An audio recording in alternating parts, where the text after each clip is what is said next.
Hello friends, welcome back again. इस video का topic है current due to circular motion of a charge particle. Means एक charge particle है। Charge particle का मतलब कोई ऐसा पार्टिकल है जिसके ऊपर चार्ज है, जैसे alpha particle, proton, electron, deuteron, positron. वो सभी कैसे पार्टिकल होते हैं? चार्ज पार्टिकल होते हैं। और वो किस में है? सर्कुलर मोशन में है। मतलब सर्कुलर पाथ में रिवॉल्व कर रहे हैं या फिर मोशन कर रहे हैं, तो उनके मोशन की वजह से करंट आएगा, वही हमें कैलकुलेट करना है। अब देखिए, एक चार्ज पार्टिकल ले लेते हैं जिसपे क्यू चार्ज है। मतलब जो आपने चार्ज पार्टिकल लिया है वो electron, positron, alpha particle, deuteron कुछ भी हो सकता है। हमने जनरल क्या ले लिया कि उसके ऊपर क्यू चार्ज है और वो आर रेडियस के सर्कल में वी स्पीड से यूनिफॉर्मली मूव कर रहा है। यूनिफॉर्मली का मतलब अपनी स्पीड को चेंज नहीं कर रहा, लेकिन उसकी डायरेक्शन चेंज हो रही होगी। मतलब जो चार्ज पार्टिकल मूव कर रहा है वो यूनिफॉर्मली मूव कर रहा है। मतलब ये जो v है वो चेंज नहीं हो रहा।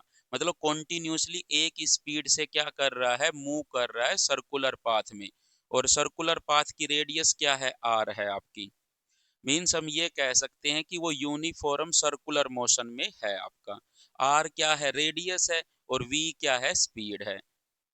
सबसे पहले हम डायरेक्शन की बात कर लेते हैं करंट की। अगर आपका ये चार्ज पॉजिटिव होगा, पॉजिटिव चार्ज का मतलब जो आपने चार्ज पार्टिकल लिया है उस पे जो चार्ज है पॉजिटिव है, तब जो डायरेक्शन चार्ज की होगी, मतलब जिस डायरेक्शन में चार्ज मूव कर रहा होगा वही डायरेक्शन करंट की होगी। मीन्स अगर चार्ज एंटी क्लॉकवाइज मूव कर रहा है तो करंट भी एंटी क्लॉकवाइज होगा। अगर चार्ज क्लॉकवाइज मूव कर रहा है तो करंट भी क्लॉकवाइज होगा। कब? जब उस पे चार्ज कैसा होगा? पॉजिटिव होगा। लेकिन अगर चार्ज नेगेटिव हुआ तो करंट की डायरेक्शन क्या हो जाएगी? अपोजिट। मींस अगर आपका negative charge anti clockwise move कर रहा है तो करंट क्या आएगा? क्लॉकवाइज। और अगर आपका नेगेटिव चार्ज क्लॉकवाइज मूव कर रहा है तो करंट क्या आएगा? Anti clockwise. Means positive charge हुआ तो करंट भी सेम डायरेक्शन में ही होगा।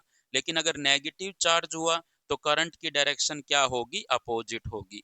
मींस अगर इलेक्ट्रॉन एंटी क्लॉकवाइज मूव कर रहा है तो करंट क्या आएगा? क्लॉकवाइज। और अगर प्रोटॉन एंटी क्लॉकवाइज मूव कर रहे हैं तो करंट भी क्या आएगा? एंटी क्लॉकवाइज आएगा आपका। अब देखिए, आपको ना डिफरेंट डिफरेंट इंफॉर्मेशन दी हुई मिल सकती है। अब देखिए, अगर हमें टाइम पीरियड दिया जाए, मींस आपको जो चार्ज पार्टिकल रिवॉल्व कर रहा है सर्कुलर पाथ में, आपको उसका टाइम पीरियड दिया गया है। और टाइम पीरियड को हम किससे डिनोट करते हैं? कैपिटल टी से।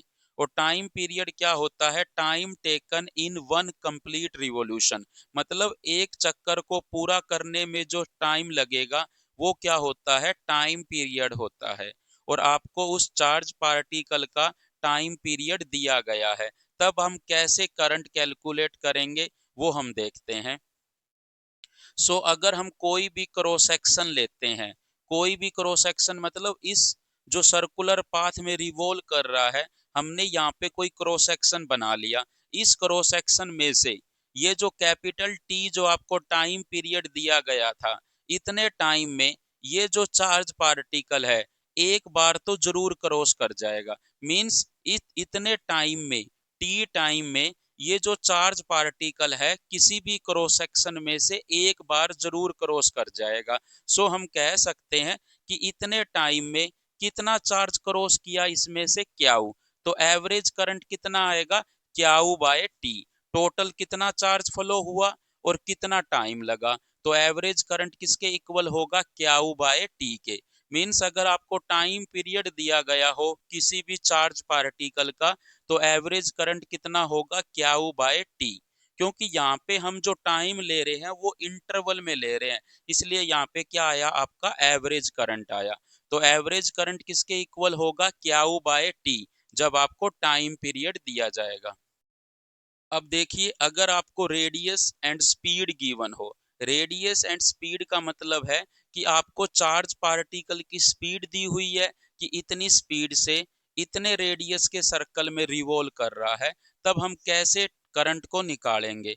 तो हमें पता है स्पीड किसके इक्वल होता है, डिस्टेंस बाय टाइम के। अगर इस टाइम को मैं पूरा टाइम पीरियड ही ले लेता हूं, मतलब कैपिटल टी क्या है, टाइम पीरियड। एक चक्कर में एक चक्कर को कंप्लीट करने में लिया गया समय ही क्या है, कैपिटल टी है। तो कैपिटल टी टाइम में ये जो चार्ज पार्टिकल है वो कितनी दूरी तय कर लेगा, 2 पाई आर दूरी तय कर लेगा। तो डिस्टेंस की जगह तो क्या रख देंगे, 2 पाई आर। तब हम टाइम की जगह कितना रखेंगे, कैपिटल टी।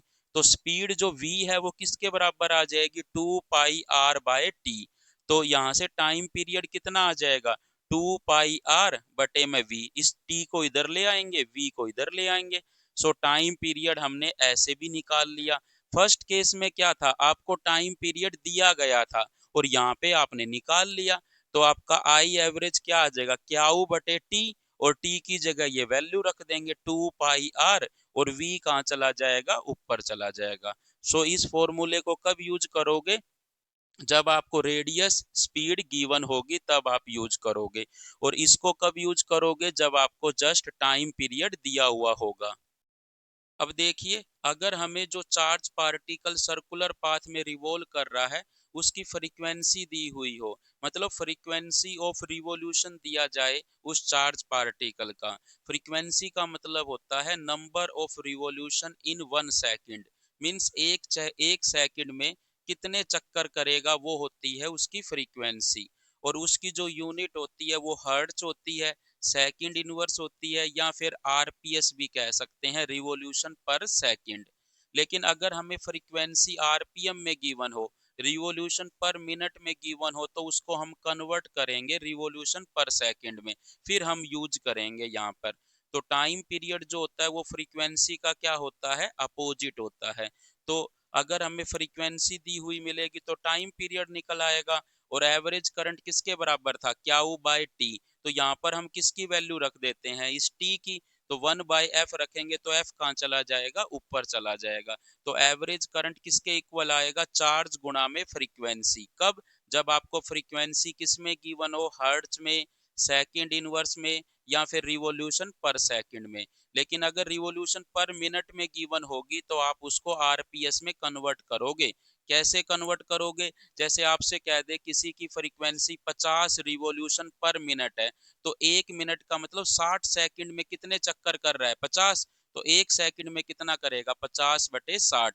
तो वो क्या आ जाएगी, उसकी फ्रीक्वेंसी आ जाएगी हर्ट्ज में या रिवॉल्यूशन पर सेकंड में। तब आप उसको यूज कर सकते हो। और यहाँ पर सेकंड इनवर्स क्यों यूज किया गया, क्योंकि सेकंड इनवर्स कोई तो हम हर्ट्ज लिखते हैं वहां पे। सो अगर सेकंड इनवर्स में भी दिया हुआ मिले तो वही फ्रीक्वेंसी आप यूज कर सकते हो।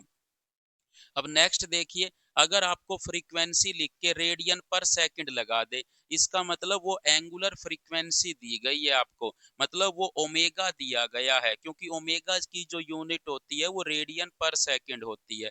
तब आपको पता होना चाहिए कि ओमेगा और टाइम पीरियड में क्या रिलेशन होती है, कि ओमेगा 2 पाई/टी होता है।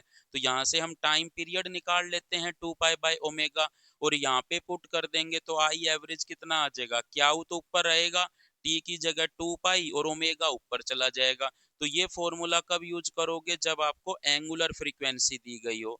ये कब यूज करोगे, जब आपको नॉर्मल फ्रीक्वेंसी हर्ट्ज में, सेकंड इनवर्स में, या रिवॉल्यूशन पर सेकंड में दी गई हो। ये कब यूज करोगे, जब आपको रेडियस और स्पीड दी गई हो। और ये कब यूज करोगे, जस्ट आपको टाइम पीरियड दिया गया हो डायरेक्ट। तो इस तरह से आप किसी भी चार्ज पार्टिकल की जो सर्कुलर पाथ में रिवॉल्व कर रहा है उसका करंट फाइंड आउट कर सकते हैं, और इस तरह से आप उसकी डायरेक्शन बता सकते हो। So thank you so much for watching this video. अगर वीडियो आपको समझ आई तो please like share and subscribe जरूर करें।